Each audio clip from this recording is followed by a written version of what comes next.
বন্ধুরা, নতুন বছর শুরু হতে আর মাত্র হাতে 3টে সপ্তাহ, আর 3 সপ্তাহ পরেই সরকারি কর্মচারী, শিক্ষক শিক্ষিকা, পেনশন হোল্ডার সকলেই পাবেন ডিএর সুখবর। কত শতাংশ ডিএ বাড়বে, এটা এখন মূল আলোচ্য বিষয়।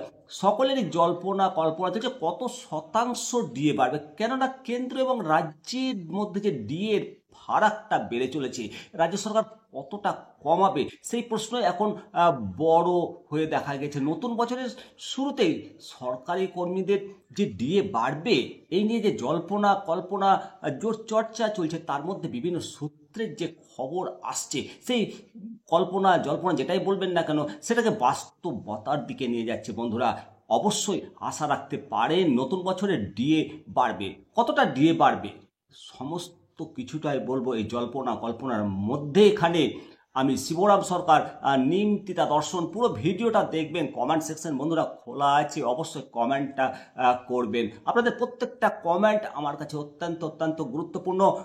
প্রথমেই বলি, এই মহার্ঘ ভাতা এবং ডিআর, এখন কেন্দ্রীয় সরকার এই দুটোতে সব থেকে বেশি এগিয়ে রয়েছে, আর রাজ্য সরকার একেবারে লাস্ট বয়। আর কেন্দ্র সরকার এই চলতি বছরে দুবার ডিএ বাড়িয়ে ডিএ একেবারে 50% থেকে 53% চলে গেছে, আর আমরা রাজ্য সরকারি কর্মচারীরা মাত্র 14% ডিএ পাচ্ছি। সেক্ষেত্রে বন্ধুরা, কপাল খারাপ বাংলার সরকারি কর্মচারী, শিক্ষক শিক্ষিকা প্রত্যেকেরই। তবে এই কপাল ভালো হবে সামনে নতুন বছর জানুয়ারিতে। এই আবহে কেন্দ্র এবং রাজ্যের মধ্যে ডিএ ফারাক, এই ডিএ ফারাকের পরিমাণ এতটা বেশি, পশ্চিমবঙ্গের রাজ্য সরকারি কর্মচারীরা 14% ডিএ দিয়ে চলছে। রাজ্য সরকার শেষ ডিএ বৃদ্ধি করেছিল চলতি বছর লোকসভা নির্বাচন মিটতেই।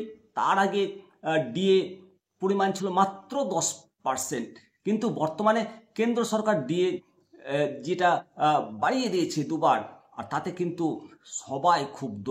কবে তাদের ডিএ বাড়বে তা নিয়ে আশায় বসে রয়েছে সমস্ত সরকারি কর্মচারী, শিক্ষক শিক্ষিকা, পেনশন হোল্ডার। এটা বাস্তব সত্য, কিন্তু সম্প্রতি জানা গেল সেই আশার আলো এবার দেখতে পাবে। তাদের যে দীর্ঘ প্রতীক্ষা সেটা অবসান হতে চলেছে। শীঘ্রই সরকারি কর্মচারীদের ডিএর পরিমাণ বাড়াতে চলেছে রাজ্য সরকার। এর আগে 2023 সালে ডিসেম্বরের শেষেই রাজ্য সরকার সরকারি কর্মচারীদের মহার্ঘ ভাতা বা ডিএ ঘোষণা করেছিল।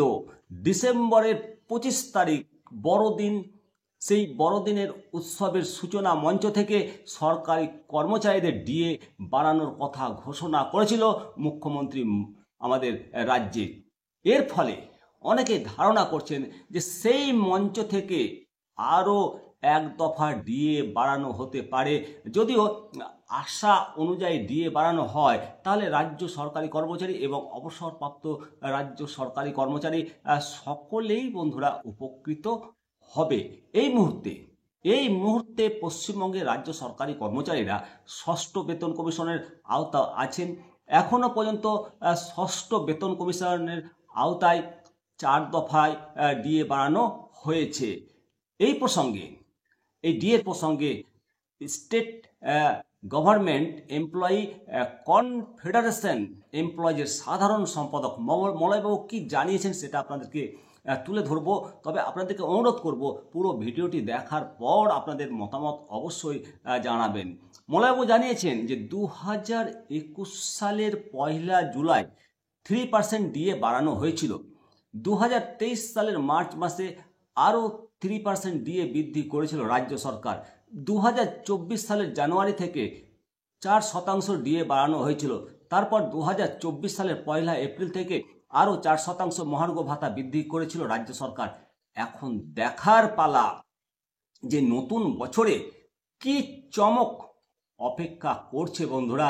অন্যদিকে কেন্দ্রীয় সরকারি কর্মচারীদের অষ্টম বেতন কমিশন 2026 সালে 1 জানুয়ারি থেকে কার্যকর করা হবে বলেই মনে করা হচ্ছে। 2025 সালে মার্চ মাসে অষ্টম পে কমিশন কেন্দ্র সরকার ঘোষণা করতে পারে এরকমই আশা করছে।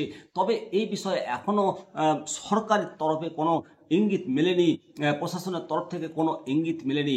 অবশ্যই ইঙ্গিত পেলে আবার পরবর্তী আপডেট দিয়ে আপনাদেরকে জানাবো বন্ধুরা। তবে ডিএ নতুন বছরে রাজ্য সরকার ঘোষণা করছে, এই যে সূত্র মারফত যে খবর উঠে আসছে, অবশ্যই আপনাদের মতামত জানাবেন যে কত পার্সেন্ট ডিএ পাবে। সর্বনিম্ন ডিএ যদি ঘোষণা করে তাহলে 4 থেকে 3% ঘোষণা করবে। তবে বিভিন্ন মহলে আবার একটু বেশি শোনা যাচ্ছে বন্ধুরা, বলছে 12% মতো ডিএ ঘোষণা করতে পারে। অবশ্যই যদি কেন্দ্র রাজ্যর যে ফারাক, সেই ফারাক যদি কমাতে চান রাজ্য সরকার, তাহলে অবশ্যই 12% ডিএ ঘোষণা করা দরকার। তবে রাজ্যের যে অর্থনৈতিক অবস্থার কথা বারংবার তুলে ধরেছে, এই কথা মাথায় রেখে এতটা আশা করা ঠিক না। তবে সূত্রের খবর, বিভিন্ন মিডিয়া রিপোর্ট, রাজ্য সরকার কেন্দ্র বঞ্চনার জন্য যে সমস্ত প্রকল্প বন্ধ হয়ে গেছে এবং বিভিন্ন ক্ষেত্রে যে সমস্ত কাজগুলো করতে পারছে না, সে সমস্ত থেকে মুক্তি পেতে বিশ্ব ব্যাংকের কাছে ঋণ নেওয়ার পথে হাঁটছে এবং এই ব্যাপারে সর্বোচ্চ পর্যায়ে বৈঠক হয়ে গেছে। তবে সর্বোচ্চ পর্যায়ে বৈঠক হলেও রাজ্য সরকার যে ঋণ পাবে তেমন কিন্তু জোর দিয়ে বলা যায় না, কেননা এই ক্ষেত্রে আবার কেন্দ্রীয় মন্ত্রকের ছাড়পত্র লাগে। সুতরাং কেন্দ্রীয় সরকার যে ছাড়পত্র দেবে, গ্রিন সিগন্যাল দেবে, এমনটা কিন্তু সহজেই ভাবতে পারা যায় না। বন্ধুরা, আপনারা অবশ্যই মতামত দেবেন যে রাজ্য সরকার, পশ্চিমবঙ্গ সরকার ডিএতে সব থেকে পিছিয়ে রয়েছে। সরকারি কর্মচারীরা বারবার ডিএ চাইতে গেলে ঘেউ ঘেউ শুনতে হয়। আবার ডিএ দয়ার দান নয়, এই আইনি অধিকার কোর্ট দিয়েছে, মহামান্য আদালত দিয়েছে এবং রাজ্য সরকার এই আইনি অধিকার যেটা হাইকোর্ট থেকে রায় পেয়েছে, সেই রায়ের এগেনস্টে অ্যাপিলও করেনি। পক্ষান্তরে রাজ্য সরকার ডিএ আইনি অধিকার সেটাকে মেনে নিয়েছে। এমত অবস্থায় 7ই জানুয়ারি দেশের মহামান্য সুপ্রিম কোর্টে ডিএ মামলা নিয়ে হেয়ারিং আছে। আর এই হেয়ারিংয়ের কজ লিস্ট কবে সেটা জানতে পারা যাবে সম্ভবত 2রা জানুয়ারি। আর 2রা জানুয়ারি কত নম্বর সিরিয়ালে আছে সমস্ত কিছু জানা যাবে। সমস্ত কিছু আপডেট নিয়ে আপনাদের সঙ্গে অবশ্যই আসবো। আর ডিএ মামলায় দেশের মহামান্য সুপ্রিম কোর্ট সরকারি কর্মচারী, শিক্ষক শিক্ষিকা, পেনশন হোল্ডার সকলের আশা প্রত্যাশা স্বপ্ন পূরণ করবে, এই ভরসা রাখি। আপনারাও অবশ্যই কমেন্ট করবেন। ডিএ আমাদের আইনি অধিকার, আমরা দেশের সর্বোচ্চ আদালত সেই স্বীকৃতি দেবে। ভালো থাকুন, সুস্থ থাকুন। পরবর্তী আপডেট নিয়ে আবার আসছি আপনাদের সঙ্গে আমি শুভরাম সরকার।